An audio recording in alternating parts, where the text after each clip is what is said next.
नमस्कार दोस्तों, स्वागत है आपका। इस ऑडियो बुक में 90 दिनों में बदलो सब कुछ।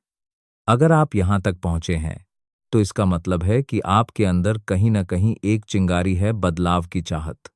शायद आप अपनी सेहत से खुश नहीं हैं, शायद करियर में ठहराव महसूस कर रहे हैं, या शायद बस इतना जानते हैं कि अब और नहीं, कुछ बदलना ही होगा।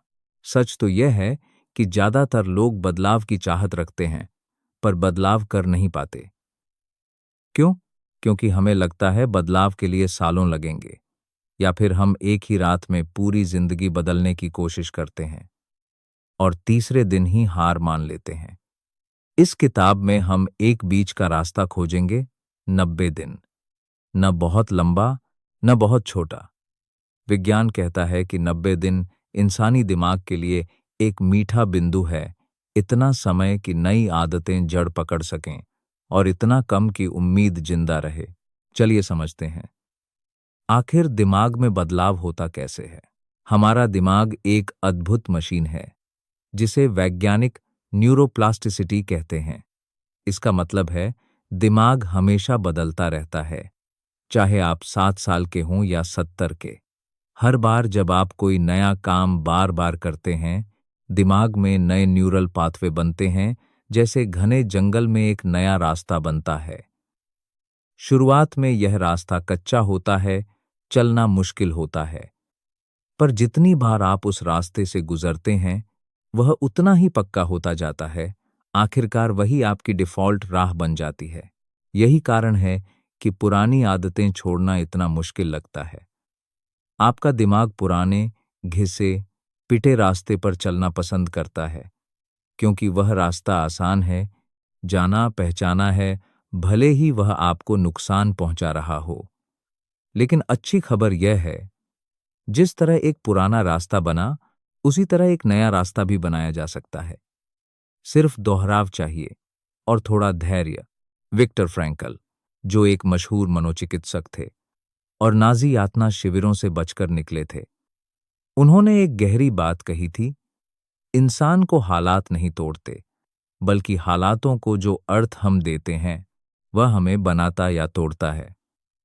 उनकी सोच का सार यही था कि परिस्थिति चाहे जैसी भी हो, इंसान के पास हमेशा एक आखिरी आज़ादी बचती है, अपनी प्रतिक्रिया चुनने की आज़ादी। यही सोच हमारे 90 दिनों की यात्रा की नींव है। हम बाहर की परिस्थितियों को तुरंत नहीं बदल सकते, लेकिन हम अपनी प्रतिक्रिया, अपनी आदतें, अपना नज़रिया, यह सब बदल सकते हैं। और जब यह भीतर का बदलाव होता है, बाहर की जिंदगी अपने आप बदलने लगती है। अब सवाल उठता है, 90 दिन क्यों? क्यों न 30 दिन या फिर 1 साल? 30 दिन बहुत छोटा समय है। इसमें आप बस एक आदत की शुरुआत कर पाते हैं, पर वह पूरी तरह जड़ नहीं जमा पाती। ज्यादातर लोग 21 या 30 दिन के चैलेंज लेते हैं, थोड़ी सफलता पाते हैं और फिर पुरानी राह पर लौट आते हैं, क्योंकि नया रास्ता अभी इतना मजबूत नहीं हुआ था कि पुराने रास्ते को हरा सके। दूसरी तरफ 1 साल का लक्ष्य इतना बड़ा लगता है कि दिमाग डर जाता है। हम टालमटोल करने लगते हैं, सोचते हैं कल से शुरू करूंगा, और वह कल कभी नहीं आता। 90 दिन इन दोनों के बीच का सही संतुलन है। यह करीब 3 महीने का समय है। एक मौसम बदलने जितना समय, इतना समय काफी है कि नई आदत सच में आपकी पहचान का हिस्सा बन जाए, और इतना कम है कि आप रोज सुबह उठकर सोच सकें, बस इतने ही दिन तो हैं, कर लूंगा। बौद्ध दर्शन में एक पुरानी कथा है। एक बार एक शिष्य अपने गुरु के पास गया और बोला, गुरुजी, मुझे ज्ञान चाहिए, पर जल्दी चाहिए, कोई शॉर्टकट बताइए। गुरु मुस्कुराए और बोले, बांस के पेड़ को देखा है? उसे बोने के बाद 4 साल तक जमीन से कुछ नहीं दिखता, पर 5वें साल में वह सिर्फ 6 हफ्तों में 80 फीट ऊंचा हो जाता है। शिष्य हैरान होकर बोला, तो क्या वह 6 हफ्तों में बढ़ा? गुरु ने कहा, नहीं, वह 4 साल तक भीतर ही भीतर जड़ें फैला रहा था। बिना जड़ों के वह पेड़ अपने वजन तले ही गिर जाता। यही कहानी हमारे बदलाव पर भी लागू होती है। पहले कुछ दिन, शायद पहले कुछ हफ्ते भी, आपको कोई नतीजा नजर नहीं आएगा, मन करेगा छोड़ दें। लेकिन असल बदलाव जड़ों में हो रहा होता है, दिमाग के भीतर, आदतों की परतों में। और जब जड़ें मजबूत हो जाती हैं तो बाहर का बदलाव तेजी से, लगभग चमत्कार जैसा दिखता है। इस 90 दिन की यात्रा को हम 3 चरणों में बांटेंगे, हर चरण करीब 1 महीने का। पहला महीना, नींव का महीना। इसमें हम अपने पुराने पैटर्न को पहचानेंगे, समझेंगे कि हम अभी कहाँ खड़े हैं और छोटी छोटी लेकिन ठोस आदतें बनाना शुरू करेंगे। दूसरा महीना, मजबूती का महीना। यहाँ चुनौती सबसे ज्यादा होगी, क्योंकि शुरुआती उत्साह खत्म हो चुका होगा और नतीजे अभी पूरी तरह दिख नहीं रहे होंगे। यही वह दौर है जहां ज्यादातर लोग हार मान लेते हैं, इसलिए हम इस पर खास ध्यान देंगे। तीसरा महीना, बदलाव का महीना। यहाँ नई आदतें आपकी पहचान बनने लगेंगी, लोग आप में फर्क महसूस करेंगे और सबसे जरूरी बात, आप खुद अपने भीतर एक नए इंसान को महसूस करेंगे। तो दोस्तों, अगर आप तैयार हैं इस यात्रा के लिए, तो एक गहरी सांस लीजिए। आज से अगले 90 दिन आप वही इंसान नहीं रहेंगे जो आज हैं। अगले भाग में हम बात करेंगे पहले महीने की कि कैसे शुरू करें, किन छोटी आदतों से शुरुआत करें और अपने दिमाग को इस यात्रा के लिए कैसे तैयार करें। पिछले भाग में हमने समझा कि बदलाव के लिए 90 दिन क्यों सही समय है और कैसे हमारा दिमाग नए रास्ते बनाता है। अब बात करते हैं व्यावहारिक शुरुआत की। पहला महीना, जिसे हम नीम का महीना कहते हैं। सबसे पहली और सबसे जरूरी बात, पहले महीने में आपका काम बड़े नतीजे लाना नहीं है। पहले महीने का काम है सिर्फ एक चीज शुरुआत करना और उस शुरुआत को टिकाए रखना। बहुत से लोग यही गलती कर बैठते हैं। वे पहले ही दिन जिम जाकर 2 घंटे पसीना बहा देते हैं या एक दिन में पूरी डाइट बदल डालते हैं। नतीजा, तीसरे दिन शरीर और दिमाग दोनों बगावत कर देते हैं और इंसान हार मान लेता है।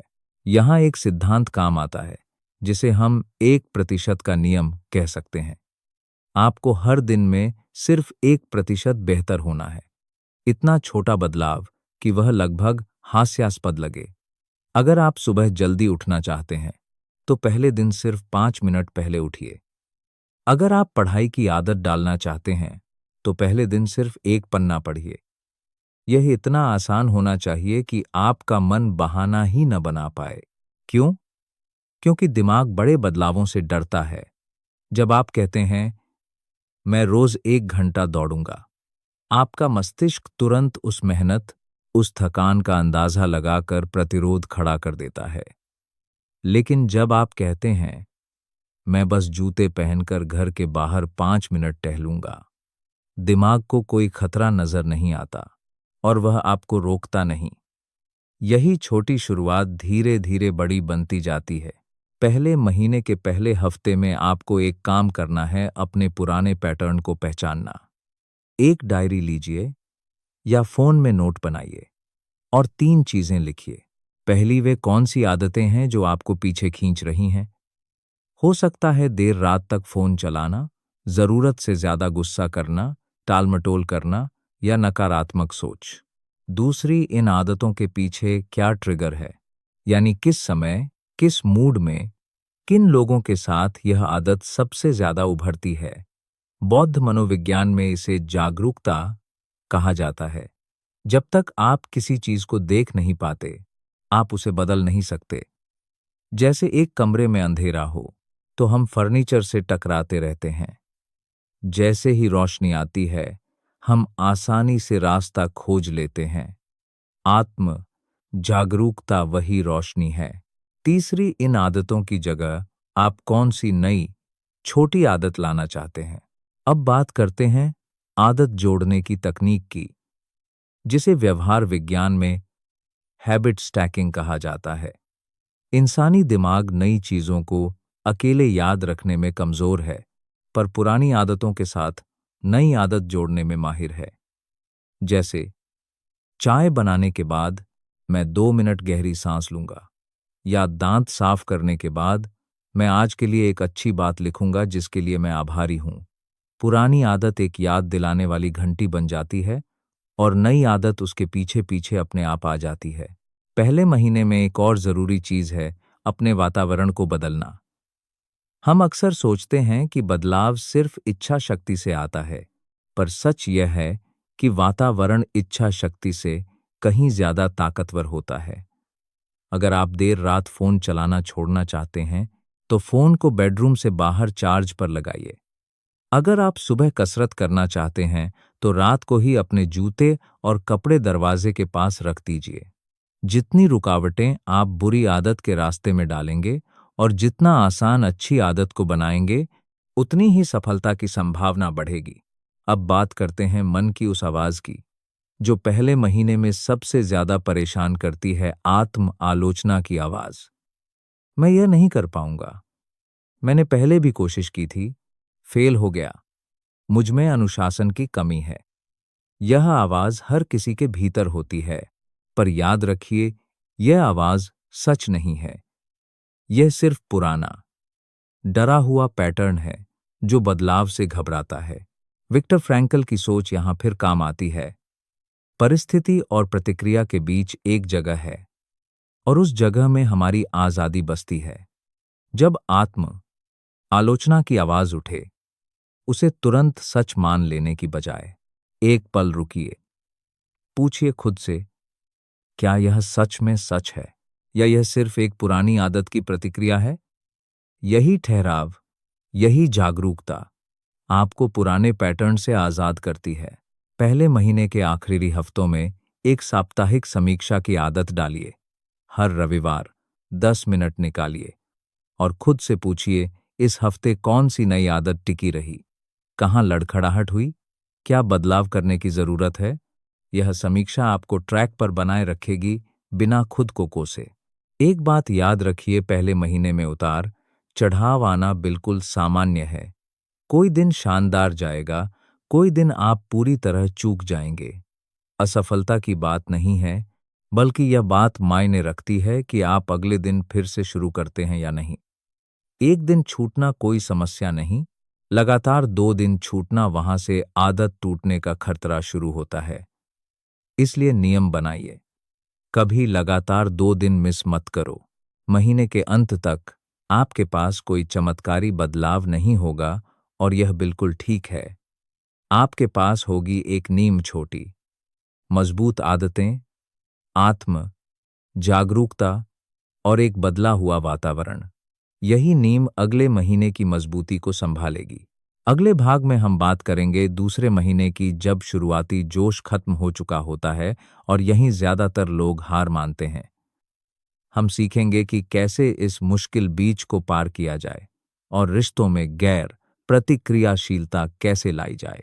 पहले महीने में आपने नींव रखी छोटी आदतें, आत्म जागरूकता और एक ऐसा वातावरण जो आपका साथ दे। अब शुरू होता है दूसरा महीना, जिसे मैं मजबूती का महीना कहता हूं। यही वह दौर है जहां ज्यादातर लोग बीच रास्ते में रुक जाते हैं। क्यों? क्योंकि शुरुआत का उत्साह खत्म हो चुका होता है और नतीजे अभी पूरी तरह नजर नहीं आते। इसे समझने के लिए एक तस्वीर देखिए। जब आप पानी को गर्म करते हैं, 90 डिग्री तक वह सिर्फ गर्म होता रहता है, कुछ खास नहीं दिखता। पर 100वें डिग्री पर वह उबलने लगता है। बहुत से लोग 99 डिग्री पर ही आग बंद कर देते हैं, यह सोचकर कि कुछ हो ही नहीं रहा। दूसरा महीना वही 99 डिग्री का दौर है। भीतर बहुत कुछ बदल रहा होता है, पर बाहर से दिखता कम है। यहां धैर्य ही सबसे बड़ा हथियार है। अब बात करते हैं इस भाग के मुख्य विषय की, रिश्तों में गैर प्रतिक्रियाशीलता यानी नॉन रिएक्टिविटी। हमारी ज्यादातर तकलीफें अकेले में पैदा नहीं होती, वे रिश्तों में पैदा होती हैं। पति पत्नी की बहस, माता पिता से मतभेद, ऑफिस में सहकर्मी का ताना, दोस्त की बेरुखी। और इन सब स्थितियों में हमारी सबसे बड़ी कमजोरी होती है तुरंत प्रतिक्रिया देना। कोई कुछ कहता है और हम बिना सोचे समझे जवाब दे बैठते हैं, गुस्से में, दुख में या बचाव में। यहां एक जरूरी फर्क समझना होगा, प्रतिक्रिया और प्रतिसाद के बीच का फर्क। प्रतिक्रिया रिएक्शन आवेग से आती है, बिना सोचे, तुरंत, अक्सर पछतावे के साथ। प्रतिसाद रिस्पॉन्स आता है, थोड़े ठहराव से सोच समझकर शांति से अपनी वैल्यूज के मुताबिक विक्टर फ्रैंकल की वह बात फिर याद कीजिए, परिस्थिति और प्रतिक्रिया के बीच एक जगह होती है। रिश्तों में यही जगह सबसे कीमती होती है। जब कोई आपको ताना मारे या गुस्से में कुछ कह दे, उस पल में एक सूक्ष्म सा ठहराव लीजिए, भले ही वह सिर्फ एक सांस जितना हो। यही ठहराव आपको रिएक्शन से रिस्पॉन्स की तरफ ले जाता है। एक बहुत असरदार तकनीक है जिसे मैं 3 सांस का नियम कहता हूं। जब भी कोई बात आपको भड़काए, बोलने से पहले 3 गहरी सांसें लीजिए। यह सुनने में बहुत छोटा सा उपाय लगता है, पर न्यूरोसाइंस कहता है कि गुस्से या तनाव के दौरान हमारा दिमाग का वह हिस्सा जो सोच समझकर फैसला लेता है, कुछ पलों के लिए कमजोर पड़ जाता है और भावनाओं वाला हिस्सा हावी हो जाता है। गहरी सांस लेना उस भावनात्मक तूफान को शांत करता है और सोचने वाले हिस्से को फिर से जगा देता है। एक बौद्ध कथा इस बारे में बहुत कुछ सिखाती है। एक बार एक नाव नदी में जा रही थी और अचानक एक खाली नाव पीछे से आकर टकरा गई। नाव चलाने वाला व्यक्ति गुस्से में चिल्लाने ही वाला था, पर जैसे ही उसने देखा कि नाव में कोई है ही नहीं, वह खाली थी, उसका गुस्सा तुरंत शांत हो गया। बुद्ध ने इस कथा से सिखाया, ज्यादातर बार जो लोग हमें ठेस पहुंचाते हैं वे भी एक खाली नाव की तरह होते हैं, अपने ही दर्द, अपनी ही उलझनों में बहते हुए, बिना यह जाने कि वे किसे टक्कर मार रहे हैं। जब हम यह समझ लेते हैं तो हमारा गुस्सा उतना गहरा नहीं रह जाता। इसका मतलब यह नहीं कि दूसरों का व्यवहार सही ठहरा दिया जाए। इसका मतलब है आप अपनी शांति दूसरे के व्यवहार पर निर्भर नहीं रहने देते। यही असली आजादी है। दूसरे महीने में एक अभ्यास कीजिए जिसे रिएक्शन डायरी कह सकते हैं। जब भी आप किसी बात पर तीखी प्रतिक्रिया दें, बाद में शांति से लिखिए क्या हुआ था, आपने कैसे प्रतिक्रिया दी और अगली बार आप कैसे अलग तरीके से जवाब दे सकते थे। यह आत्म निंदा के लिए नहीं है, बल्कि पैटर्न पहचानने के लिए है। कुछ हफ्तों बाद आप देखेंगे कि आपकी ज्यादातर तीखी प्रतिक्रियाएं कुछ खास लोगों या स्थितियों में ही दोहराती हैं। यही आपके सबसे बड़े ट्रिगर पॉइंट्स हैं और इन्हें पहचानना आधी लड़ाई जीतना है। रिश्तों में एक और गहरी सच्चाई समझनी जरूरी है। हम अक्सर दूसरों की बातों को अपने ऊपर हमला मान लेते हैं, जबकि असल में वह सामने वाले के अपने डर, असुरक्षा या तनाव की अभिव्यक्ति होती है। जब पति काम के तनाव में पत्नी पर चिल्ला देता है, असल समस्या पत्नी नहीं बल्कि तनाव है। जब कोई सहकर्मी आपकी आलोचना करता है, हो सकता है वह अपनी असुरक्षा से जूझ रहा हो। इसका मतलब यह नहीं कि हम हर बुरे व्यवहार को नजरअंदाज करें, बल्कि यह है कि हम अपनी प्रतिक्रिया को व्यक्तिगत हमले की जगह एक बड़ी तस्वीर से देखें। एक जरूरी अंतर यहां समझ लीजिए, नॉन रिएक्टिविटी का मतलब कमजोरी या दबे रहना नहीं है। यह चुप्पी साधने या सब कुछ सहन करने की बात नहीं है। यह है शांत रहकर स्पष्टता के साथ अपनी बात रखना। कभी कभी नॉन रिएक्टिव होने का मतलब है साफ शब्दों में सीमा तय करना। मुझे यह बात पसंद नहीं आई और मैं चाहता हूं कि आप ऐसे मुझसे बात न करें। पर यह गुस्से में चिल्लाकर नहीं, बल्कि शांत दृढ़ता से कहा जाता है। दूसरे महीने के दौरान आपको एक चीज का सामना करना पड़ेगा, पुराने पैटर्न की वापसी। जैसे ही आप बदलने की कोशिश करते हैं, आपके आसपास के लोग कभी कभी अनजाने में आपको पुराने ढर्रे पर वापस खींचने की कोशिश करते हैं। हो सकता है वे आपकी शांति को चुनौती दें, आपको भड़काने की कोशिश करें, यह देखने के लिए कि क्या आप वाकई बदल गए हैं। यह सामान्य है। इसे व्यक्तिगत रूप से मत लीजिए, बस अपने अभ्यास पर टिके रहिए। महीने के अंत तक आप पाएंगे कि जो बातें पहले आपको तुरंत भड़का देती थीं, अब वे आपको उतना नहीं छूती। आप अब भी इंसान हैं, भावनाएं अब भी उठेंगी, पर उनके और आपके फैसले के बीच अब एक जगह बन चुकी होगी। यही जगह आपकी सबसे बड़ी ताकत है। अगले और आखिरी भाग में हम बात करेंगे तीसरे महीने की, जब बदलाव आपकी पहचान बन जाता है, और हम देखेंगे कि इस नई सोच को जीवन भर के लिए कैसे स्थायी बनाया जाए। पहले महीने में आपने नींव रखी, दूसरे महीने में आपने सबसे मुश्किल दौर पार किया जब जोश खत्म हो गया था, पर आप डटे रहे।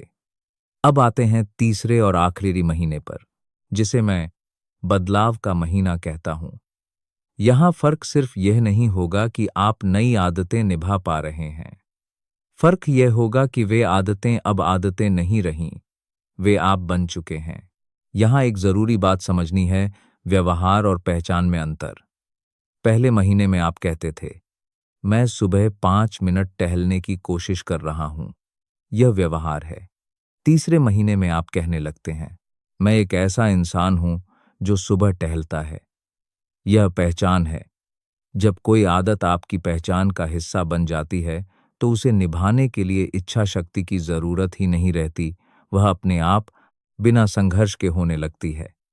जैसे आपको यह याद दिलाने की जरूरत नहीं पड़ती कि आज दांत साफ करने हैं, वह बस हो जाता है, क्योंकि वह आपकी पहचान का हिस्सा है। यही तीसरे महीने का असली काम है, व्यवहार से पहचान की ओर बढ़ना। अब बात करते हैं दीर्घकालिक सोच परिवर्तन की, यानी वह मानसिकता जो आपको आने वाले सालों तक साथ देगी, सिर्फ इन 90 दिनों तक नहीं। पहली बात, स्थायी बदलाव के लिए जरूरी है कि आप परफेक्शन का पीछा छोड़ दें और निरंतरता को अपनाएं।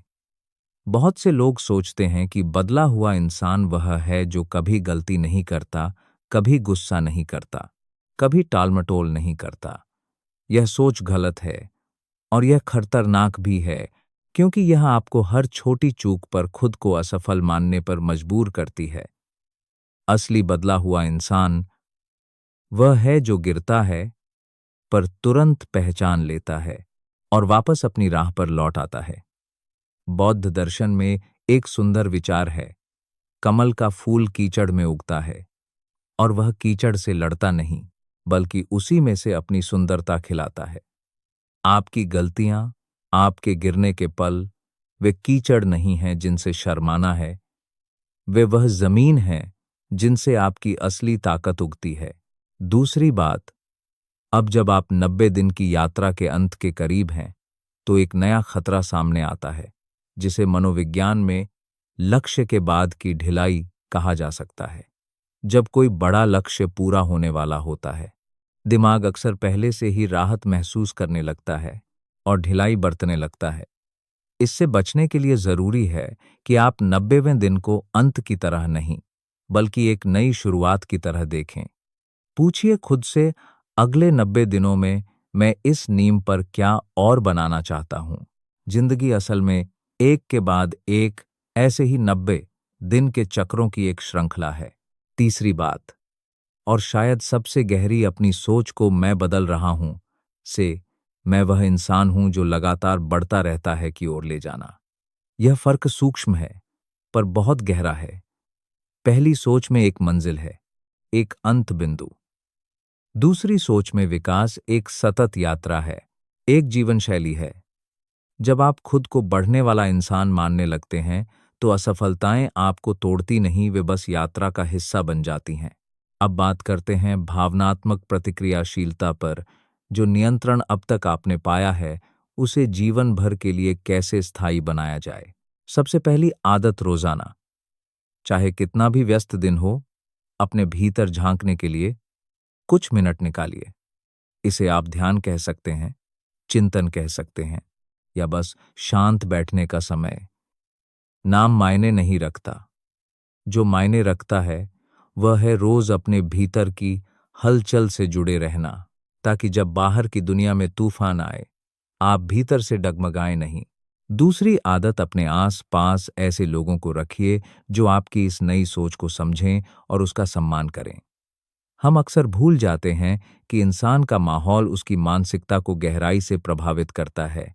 अगर आपके आस पास के लोग लगातार गुस्से में, शिकायत करते हुए या नकारात्मक सोच में जीते हैं, तो आपके लिए शांत बने रहना कठिन होता जाएगा। इसका मतलब यह नहीं कि आप सबको छोड़ दें, पर यह जरूर सोचिए कि किन रिश्तों को समय देना है और किन से थोड़ी दूरी बनानी है। तीसरी आदत, नियमित रूप से अपनी प्रगति को याद कीजिए, न कि सिर्फ अपनी कमियों को। हमारा दिमाग स्वाभाविक रूप से नकारात्मकता की ओर झुका होता है। यह एक प्राचीन सुरक्षा तंत्र है जो कभी हमें खतरों से बचाता था। पर आज की दुनिया में यही झुकाव हमें अपनी उपलब्धियों को नजरअंदाज करने पर मजबूर करता है। इसलिए हफ्ते में एक बार अपने आप से पूछिए, 90 दिन पहले का मैं और आज का मैं, इनमें क्या फर्क है? यह सवाल आपको वह ताकत याद दिलाएगा जो आपने अपने भीतर खुद बनाई है। आखिर में एक आखिरी बात कहना चाहूंगा, यह 90 दिन की यात्रा कभी सच में खत्म नहीं होती। गैर प्रतिक्रियाशीलता, शांत मन और सजगता ये कोई मंजिल नहीं है जहां आप एक बार पहुंचकर हमेशा के लिए बस जाते हैं। ये एक अभ्यास है जिसे हर दिन, हर पल नए सिरे से जीना होता है। कुछ दिन आसान होंगे, कुछ दिन कठिन, पर हर बार जब आप ठहरते हैं, हर बार जब आप गहरी सांस लेकर सोच समझ कर जवाब देते हैं, न कि आवेग में आकर, आप उस नए इंसान को थोड़ा और मजबूत बनाते हैं जो आप बनना चाहते हैं। विक्टर फ्रैंकल ने कहा था कि इंसान की आखिरी आज़ादी यह है कि किसी भी परिस्थिति में वह अपना नजरिया खुद चुन सके। यह आज़ादी कोई छीन नहीं सकता, यह हमेशा आपके साथ है, बस याद रखने की जरूरत है। तो दोस्तों, यह रहा हमारा 90 दिन का सफर, नींव से लेकर मजबूती तक और मजबूती से लेकर पहचान तक। अब बारी आपकी है। किताब बंद कीजिए, पहला छोटा कदम उठाइए और अपनी यात्रा शुरू कीजिए। धन्यवाद और आपकी इस नई शुरुआत के लिए शुभकामनाएं।